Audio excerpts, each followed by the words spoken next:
today we're going to be presenting more on quantum computing and some work we've been doing both with myself, my name is Jonathan, as well as Bill, on some work we've done on on quantum computing. So this is a talk in two parts. So in the first part, we will be talking more about quantum computing. What is quantum computing? What does it mean? Sort of what the next steps are for quantum computing, as well as a little bit about my company, Quera Computing. And the second half of this presentation, we will have Bill, who will talk more about some integration with SAS, mainly this notion of quantum reservoir computing. And then in the end, we will have some room for Q&A. So if you guys have any questions, we'll have some time at the end. And of course, if you want, we also have a booth over there. So if you guys are curious to learn more about quantum computing, please come and find us, and I'd be happy to answer any question. Good. All right. So maybe with that introduction, maybe let's start with talking a little bit bit more about my company, Quera Computing. So Quera Computing is a quantum computing company building quantum computers. So our mission is to accelerate innovation by building useful, scalable, fault-tolerant quantum computers. And how we're doing this, we're a company based out of Boston. Our IP is basically a transfer from some labs at Harvard and MIT. We are building neutral atom quantum computers, which is to say basically each atom is qubits are hosted in individual rubidium atoms. We've had a quantum computer out on the public cloud since November 2022, so that's over 3 years. We're also building on-prem computers as well. We're in a Series B startup, so we recently raised over $230 million. So we have sort of the ability to really go for gold and build these utility scale computers. And of course, we're partnering with many different enterprises, including SAS, to think about how to actually use these things to do interesting things. So perhaps that's a bit about Quera, but before I go on, I would of course also like to add sort of what we're doing in terms of quantum computers. So, we are building these things, right? And right now we have our first analog mode quantum computer, which is what we will be talking about later with Bill. This is called Aquila. It is a cloud-accessible 256 qubit quantum computer, which has been accessible since 2022.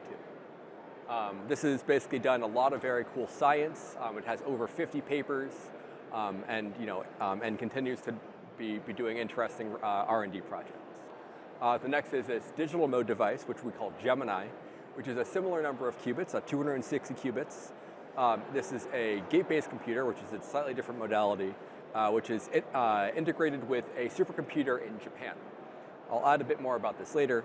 And of course, what's really exciting is this notion of a logical mode quantum computer, which is to say you take many physical qubits and group them into single logical qubits, which suppress the errors that are inherent to quantum computing, and therefore let you do very large, deep, powerful quantum computations that you simply cannot do with classical computers. Good. So this is our sort of like our picture of where we're going with Quera. But of course, maybe a key question that's, I think, really important to ask is actually, what is a quantum computer? And I love presenting this slide because it's a really complex topic, right? One slide does not cover it, right? It's a deep field, but I think you can kind of see it in sort of 4 different pieces. The first is this notion of a qubit. So a qubit is really the fundamental thing that we use on our quantum computers. This represents information and manipulation of these qubits in the same way that manipulation of bits in a classical computer is how we execute our quantum computation. The next notion is this notion of superposition. So here, unlike a classical bit, which is either a 0 or 1, you can see a qubit as sort of a statistical mixture of 0 and 1. But we're able to manipulate that statistical mixture in ways that are not, that you cannot do purely classical. The sort of the canonical picture here is this notion of a cat, which is in the superposition of both dead and alive, for example. The third is entanglement, which is basically you can have qubits which are correlated even at very long ranges. So you can imagine I have qubits which are a light year apart. I measure this one, it's in the upstate. I measure this one, it will always be in the upstate, even though there's no information that propagates between these. And this is another crucial property that we use. And then finally is this notion of interference, which is when you're doing your quantum computation, you want to be manipulating your state space in such a way that you amplify the solutions that you want and suppress the solutions that you do not want. And in this way, you're able to do computation in a large state space and then take a measurement to get the result that you want. Of course, it goes way beyond that. I think I'm not going to mention any of what this means, but basically, this is the core of quantum computing. Basically, you have some some different mode of doing computing. You manipulate these qubits in order to do this computation, and then you measure some output, and then you use this as part of a larger process. And by engineering this manipulation, this is how you generate things. So this is my quantum computing in a nutshell. Now, how we do quantum computing is with neutral atoms. So I have this notion of ontology, which is on being, right? And it's important to have the ontology of a qubit. So in our case, the qubit, the abstraction of a qubit is hosted into the electronic orbitals of individual rubidium-87 atoms. So you can imagine basically a 1 is one orbital, and a 0 is a different orbital. And now you can imagine things like superposition and entanglement based off of where that electron is in each of those orbitals. Then what we do is we have these individual rubidium-87 atoms, and we assemble them into deterministic arrays of atoms in optical tweezers.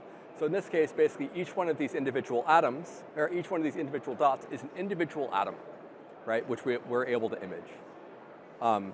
And then what we do is we then manipulate the electronic state of these atoms in order to do our computation, right? So basically we use a bunch of lasers, we flash these lasers in a very precise way, we take images and with cameras with very precise timing, and if we do all of that right, then we get some quantum computation.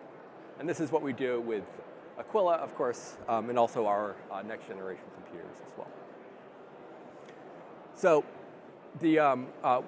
what Bill will be talking about later today is on our computer called Aquila, which is this analog mode quantum computing, which is a specific mode of computing where I guess I joke that it's not a Quera computing slide if you don't show a Hamiltonian.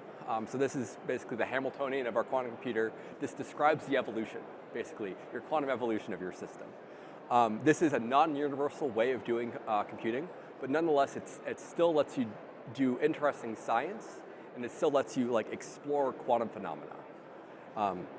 At the same time, it's flexible. So what you can do, for example, this is a picture again of individual atoms on our device, and we can position our atoms in the 2D plane, and basically encode different problems into the position of the atom. So in this case, say this is the coastlines of the world, for example, and then you're able to do your evolution on this array of atoms in order to execute your computation. In this case, we've found three major applications. One is in optimization, so this is combinatorial optimization, where we're trying to find good solutions to some combinatorial problem. The second is simulation, where if you have a quantum system, you might as well simulate that quantum system with another quantum system, mainly our quantum computers. And the third is machine learning, which is to say you use the inherent quantum properties of quantum computers to extract extra information and correlations out of your data that you would not otherwise be able to do. This is what Bill will be talking about in a few minutes. Of course, we're not done with quantum computers. So we have Aquila, which has been publicly available. We have, in this case, 55 papers which have been published which use this. But of course, we also have our next generation computers. And we're also thinking very, very deeply about, how do we transfer the knowledge of what we're doing with our analog mode computers to this next generation digital mode computers, and of course to further generation logical mode computers as well. In this case, we have Gemini, which is our next generation computer, which is currently being integrated into a supercomputer in Japan. And maybe this is a key point. We are really thinking about this hybrid computing mode, right, where you have some classical orchestration or some classical data which needs to be manipulated and so on and so forth, and you have some core quantum piece which can then be offloaded to a quantum computer. And in some ways, this is really how you guys are doing it as well, of thinking about different processes, and now a quantum computer would then be integrated into the larger process. Good. So maybe let's talk a bit more about that process. So what we've been exploring with Bill as part of our project is something called reservoir computing. And the idea here is you encode your features into complex nonlinear dynamics. And in particular, what you might imagine, right, and this is sort of the flow of how it goes, you have some set of inputs, say, I have some vector of inputs. Then you encode this into the dynamics of your system. And the dynamics here can be classical, they can be quantum, they can be maybe not quite quantum, there can be some decoherence, but nonetheless, there are non-trivial, high-dimensional dynamics, right? Then what you do is you measure these outputs, right? And then this gets you basically some feature map from X to Y, and then you train some classical layer on top of this, right? So you have your quantum data here, and you train your classical layer on top. And then you train some classical machine learning on top of this to then get your classical data. I think I will use this. You're right. To get your outputs. There it is. So input classical features, nonlinear dynamics, and then you train everything classically. And importantly, the interesting thing is that this reservoir is non-variational. You don't actually train it. Instead, what you do is basically your input is a small data vector, and your quantum data, your quantum output, is a large vector. And the idea with reservoir computing is basically somewhere in that large vector over here, there's enough patterns that you weren't able to get out of the initial vector that then your classical post-processing step is able to do to characterize that data to make predictions that you wouldn't otherwise be able to make classically. And of course, this is exactly what we did with our quantum computer. So in this case, we have our pre-processing, right, where we turn it into some feature vector. Say we have pictures of horses, or we want to do time series prediction or something like that. Then what we do is we encode these features as perturbations in our Hamiltonian, right? So we have some Hamiltonian, and then we drive our dynamics, and we see, okay, well, this, a picture of a dog drives our Hamiltonian this way, a picture of a cat drives it that way, and then now we have some set of measurements, right? And this is our quantum data, and then now we post-process to do classification or regression tasks. And of course, because this is a larger data set or a larger data vector, and because we have this notion of entanglement and correlation, this means we can get more out than we can in, and our post-processing is able to identify the features in that data. Good. So as some examples of this, we have plenty. I guess we're mostly sort of on the more academic side, so we have lots of papers thinking about this, where there's the beginning of a hint where we find that quantum outperforms classical methods on small, complex data sets, right? So the challenge with quantum computers is you have one data point in, you need to run the quantum computer, and you get one data point out. So if you have a million points, you need to run the computer 1,000,000 times, and that's expensive. But instead, what we've actually found is when you have a small amount of data, but it's highly correlated or highly complex, this is where this works. So we have our initial paper a few years ago on reservoir computing. We have some work on molecular property prediction, some interesting recent work on default prediction, as well as as I just said, this notion of small complex data sets actually predicting patient outcomes based off of these data sets. Good. So, of course, this also leads me to the future, where I described everything in terms of analog quantum computing, but nothing precludes digital or error-corrected quantum reservoir computing. And you can imagine extensions where you use other physics-informed methods, or you think about large graph structures or things like that for in this case topological structure of graphs. And then in this case, you see this, basically you have this quantum enhanced feature where you have some map from some input data f of x to some quantum enhanced feature f of x as large of a larger data pipeline. And of course, this seems very natural where you can include both this input data and the output data into SAS. Good. All right, so maybe as a key takeaway before I hand it off to Bill, so maybe one point is that the future of quantum computing is hybrid, right? So we have our classical compute and we have our quantum compute. We really want to think about how we're using these together. This quantum data is valuable for training classical machine models, right? It's useful for small data and big compute, right? So what this means is when you're thinking about what our quantum computers will be useful for, it's small, complex data sets. And of course, at Quera, we're actually building this. I think it's going to be on a time scale sooner than you think.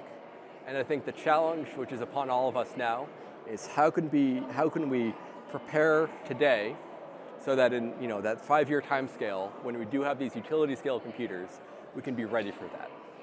And maybe with that, I can hand it over to Bill, who can talk about our next steps with Curacy and SAS. Thanks, Jonathan. Thank you. Hi, everyone. What we need to think about from a SAS perspective is how do we make quantum usable for our customers today? And I put this visualization up here to show you and illustrate kind of what we've been talking about. We have this tabular data that goes through a quantum process and gets projected into a higher dimensional representation. This higher dimensional representation is what we then use to train our classical models. This is sort of the process flow that we do. Now, if you're familiar with building models in SAS, you'll see that this works very, very well the way we do things in SAS. We have our input data set, we have our encoding, so we encode that data set into states that quantum could understand. Here's our reservoir, and this diagram should look very similar to what Jonathan just showed. I'm just showing a schematic from our perspective. We have our measurements, and then we have all of our analytical routines. You can imagine from a SAS perspective, all of our data management happens over here. We do our classical encoding and our data management. We could almost think of this quantum reservoir as a quantum data transformer, right? We're transforming data from a lower dimensional space to a higher dimensional space. We make our measurements, and then those measurements are then the new training data set that goes into our classical models. It could be linear regressions, logistic regressions, decision trees, neural networks, and then we have the same process that we do classically. But the only aspect of this process that's happening is quantum. So because it's a hybrid process, we allow quantum to do what it's best at and classical to do what it's best at. So you might say, well, what goes on inside the reservoir? Because there is classical reservoir computing where we find all sorts of nonlinearities, but quantum reservoir is different. What happens in the reservoir is all the quantum physics, all the magic that happens from a quantum perspective. We have our data encodings. These encodings could happen on multi-dimensional realms. We have an X, Y, Z axis of these qubits. We have our entanglements, and we have our Schrodinger's cat superposition of a cat dead and a cat alive. And then we have our constructive, destructive interference to remove all the bad solutions and keep the best solutions. All of that is what happens inside the reservoir, and what comes out of the reservoir is a higher dimensional representation of our data. That higher dimensional representation of our data is then what is used to train all of our classical models. So here is basically the wonders of AI, right? This entire thing was generated using AI. The way this works is here's your classical data set up here. For every row of your classical data set, it gets passed through the quantum reservoir. Now, quantum is not deterministic, it's probabilistic. So you can't just make one measurement, you have to make thousands of measurements, and those thousands of measurements form a distribution of probabilities for every bit string that you have. You can imagine that variable 0, 1, 2, 3, 4, those are bit strings of, it could be a 0 or it could be a 1, it could be right, as you're measuring 0 and 1 bit strings, these are the different possible combinations that could be achieved from every possible combination of these variables in a 0-1 state.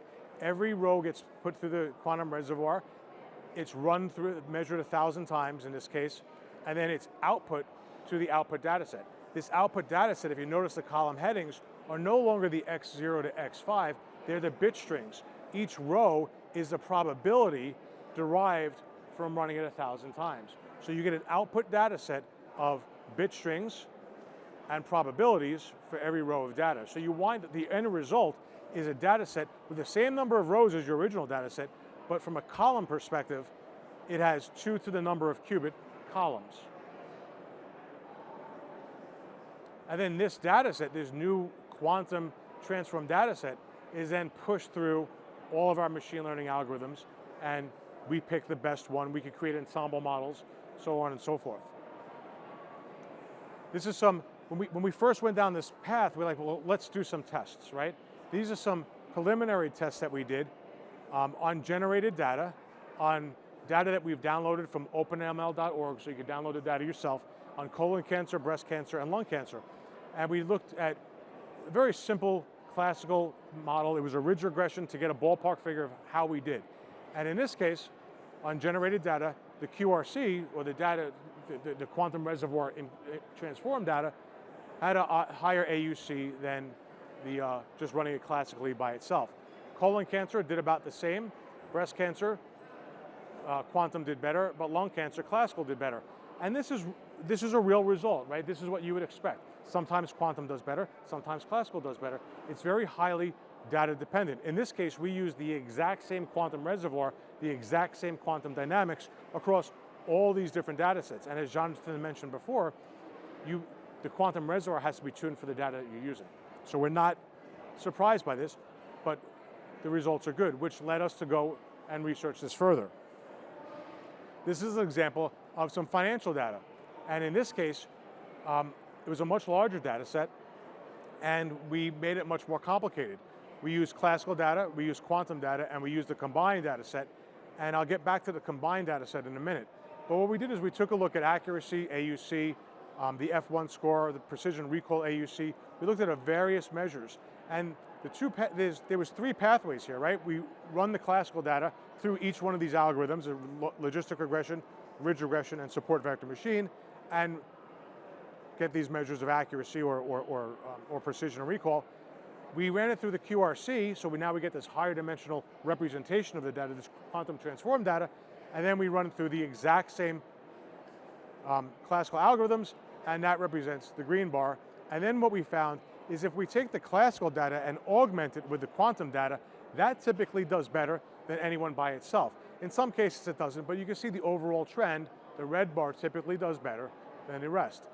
And the important thing to remember here is quantum computing is similar to classical computing was in the 1970s.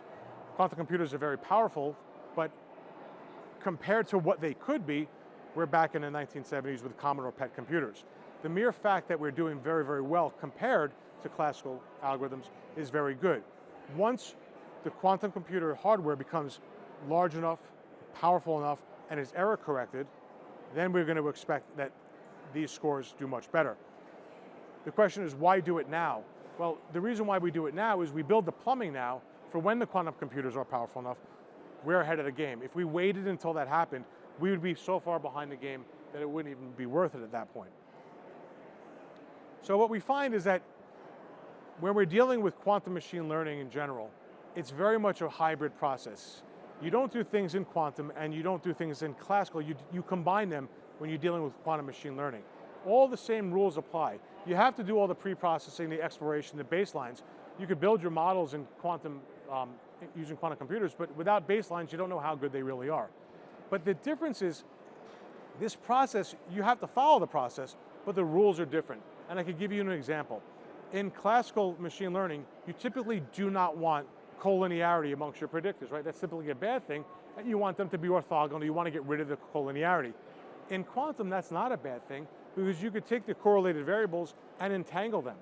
And that entanglement allows you to explore those correlations in ways that classical computing simply can't. So the process is the same, the kind of rules are different, what you're looking for. And what I want to show you is, based on all this, how do we integrate this into SAS? So what's the big picture here? The bigger picture is, we have our sort of data management, right? We do our data integration, we take our data from multiple sources, you know, the bread and butter of what SAS does. We create our analytical data set, We then do our post-processing, we do our clustering, we do sort of our principal components. We take a look at how these variables are related to each other. We then encode that into quantum states, into the quantum computer. We run the quantum reservoir in this case, and then what we do is we get our output data set. All of this is happening in VIA, and what we're doing, it's a hybrid process. Remember, this is all classical, this is all hybrid, but we're sending to quantum what makes sense. That higher dimensional representation, that higher dimensional projection is what needs to be done in quantum, because classical, we can't do it. That's what's happening here. And if you take a look at the column headings, you'll see some classical sort of columns here, the principal components that we use for the classical data set, and then you'll have our quantum columns here. And now what does that look like in real life? If you want to see a demo, you can come over to the quantum booth over here and you'll see this exact demo. What we do is we take all of the hard stuff out of quantum and we make it user-friendly. So all of these, all the code, all the quantum physics, we put that behind, underneath, and we build the plumbing, and we provide interfaces for our SAS users to use, such as, in this case, it's SAS Studio. We also have them for VS Code and others as well. But you can see that this is the process that you would go through. You tell it that your classical algorithm that you want to do is logistic regression. Here's a data set that we're going to look at. Up top, we chose what quantum algorithm, and you can see that what we're doing is we're running data step code. You could build these quantum algorithms using data step. And it's actually running quantum simulations right now in this movie. And you're going to see the results get displayed in a second.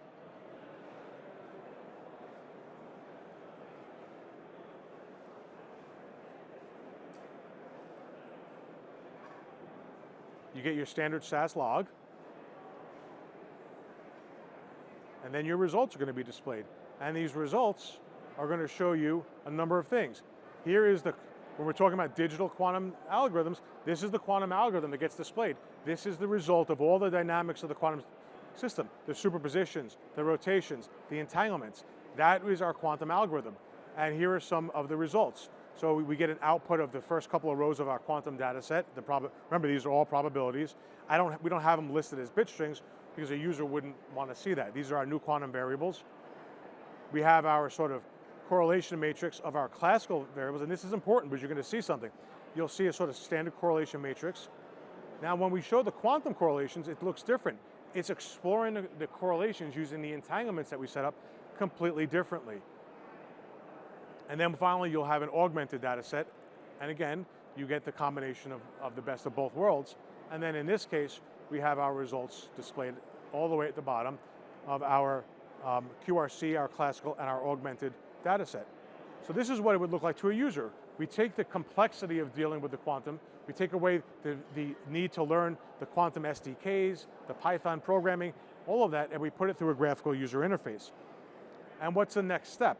Well, the next step is, we did that in SAS Studio. There's no reason why we can't surface that analytical or that quantum transposed data set into our Model Studio. So here we have our project. Here is our quantum reservoir data set, and that quantum reservoir data set is now used as input into sort of our classical data explorations, variable selections, all of our classical algorithms, our bread and butter, our ensemble models, and our model selection. Thank you very much for your time. If you have any questions, please feel free.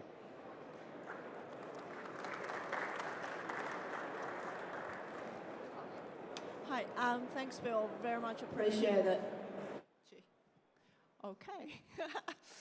Took me by surprise. So you had on one of the slides where SAS VIA is handling sort of the data pre-processing and the more traditional components of the traditional sort of modeling and outputs. Where does the quantum sort of part get processed?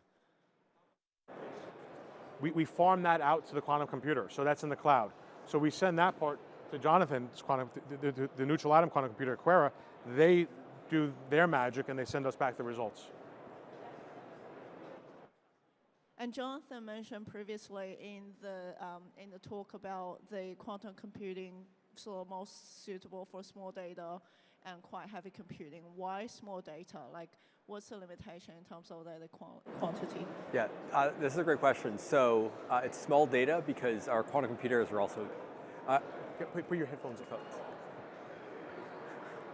It's small data because the quantum computers themselves are small, right? So you can imagine if I only have 100 or 1,000 qubits, then I'm not necessarily able to encode some gigantic feature factor. In a similar way, if I have millions of different data points, right? Like each one of those data points is a single run of the computer.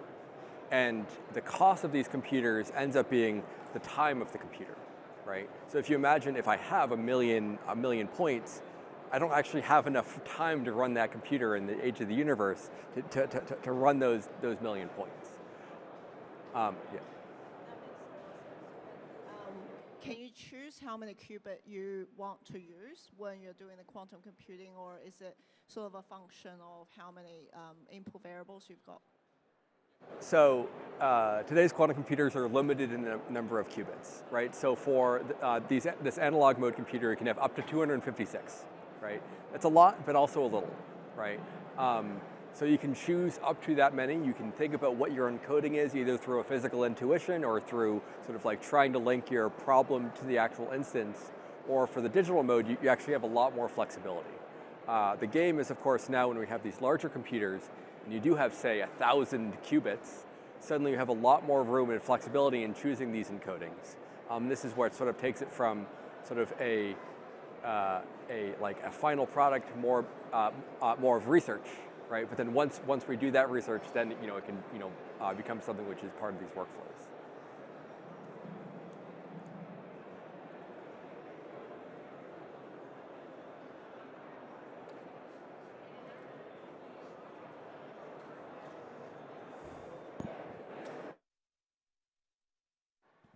So can you talk about the industry use cases? So for quantum computers in general, yeah. So I categorize sort of four main categories for quantum computers: optimization, simulation, machine learning, and algebra. So optimization is combinatorial optimization. Basically, if you do things like quantum annealing, which is something that D-Wave does quite well, it's another quantum computing company.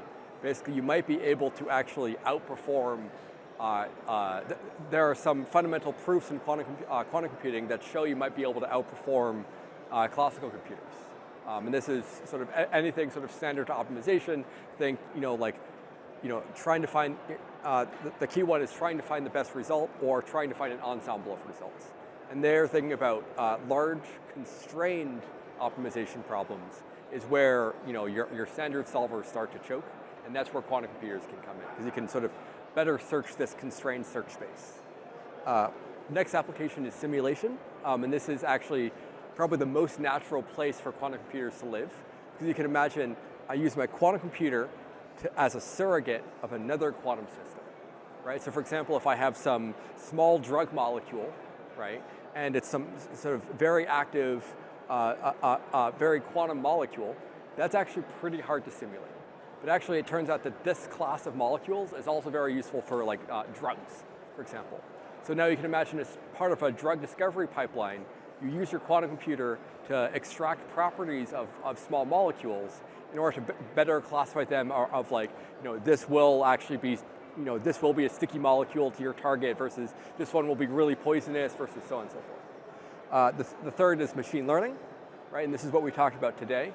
But beyond that, you can also imagine things like simulation fitting into machine learning, right? Where now you have, a small ensemble of molecules, and then now you use AI to fill in the gaps where you only simulate 100, but you want to figure out the properties of 1,000, for example.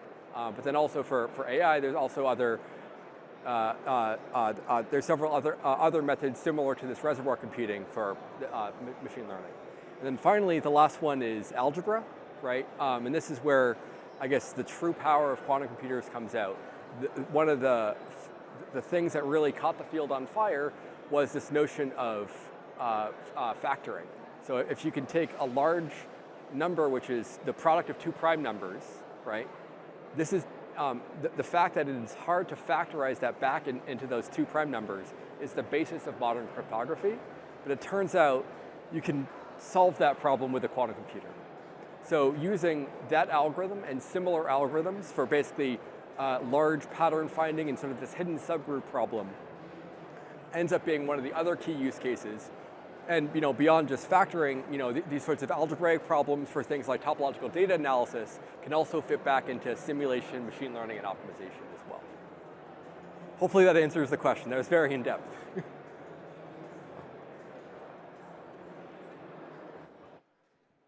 So in the optimization space, which industries are you looking at that would use quantum? Like, is it going to be supply chain? Is it going to be scheduling? What do you think? This is a good question. So I actually don't know. And I think this is also where I really value everyone else's contributions. I think I would imagine it's in all of the above. But I think it's anywhere where your problems are relatively small and highly constrained, right? And the thing is that these optimization problems do fit a wide range of different verticals, right? You can imagine things like logistics, where maybe it's optimization under unknowns, right? But you can also imagine, again, maybe I'll go back to drug discovery. There's an entire other thing in there of like protein folding. That's also an optimization problem, but in a completely different context, but uses very similar algorithms, right? So I think it's maybe an all of the above kind of answer there. So I just want to add. So some of the things that we've done at SAS is we've done optimization work. In 2024, we presented at Innovate a healthcare optimization problem called the kidney exchange problem, where you're looking at donor recipient pairs, and that turns into a very large combinatorial optimization problem that we could find a solution relatively quickly to, but to prove that it's 100% optimal takes a very long period of time. And for something like that, you need to know it's 100% optimal, because if you don't, the risks are horrible. So we solved that in under a minute using a hybrid process between quantum and classical. That was one case. We did research in Nash equilibrium, game theory problems, and we saw a tremendous speed up with quantum. We did last year there was a presentation on main stage, consumer packaged goods. That was a very complex combinatorial optimization problem of the mixing of different products to yield some sort of outcome. So those are optimization problems that we've worked on. We're looking at other things like supply chain and other areas. From the machine learning perspective, we're working with financial institutions on things like bankruptcy, things like on fraud, because it's really good for small amounts of data. So we don't need hundreds of millions of records, right? We could get a sample of that, and we typically could do very well that way. So we're currently in research projects with fraud and bankruptcy in the financial services. We're looking at areas such as collateral optimization for financial services, portfolio optimization. These are all areas that we're exploring. Thank you.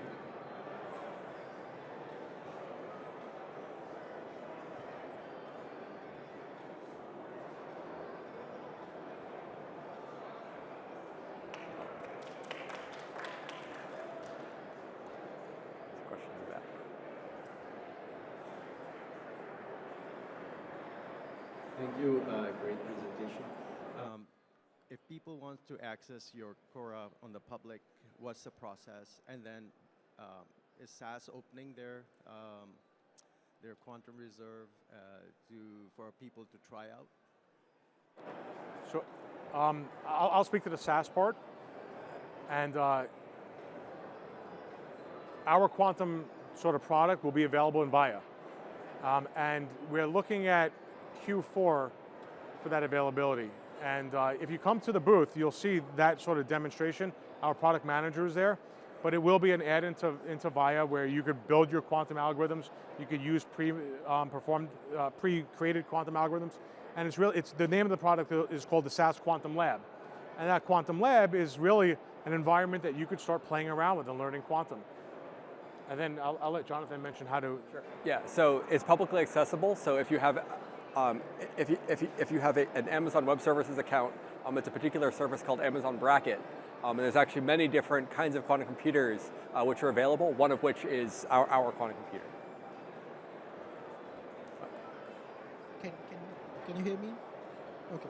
So just a follow-up question that, no? Can you hear me? Can you hear me? Okay. So just a follow-up question that, do you have any academic support? Since I'm from university, we want to research and we have several combinatorial problems to solve, but again, the challenge is we don't have computing power. Sorry, I missed the first part of your question. Could you ask? So do you have any academic support for research that we can use? Documentation online, and also one of the things we do is we actually collaborate with academics a lot. That's sort of our favorite, one of our favorite kinds of people to interact with, because they're very interested in these sort of science questions. But if you want, we can chat later. We have lots of documentation online as well. I think. Great. All right, I think maybe we're starting to bleed the crowd a little bit, so maybe now is a good time to end. Thank you for everyone for coming. If you have questions, you can find Bill or I. We kind of hang out at the Quantum and AI booth over there. So if anyone has any questions, I'm happy to chat more. So thank you. Thanks, everyone.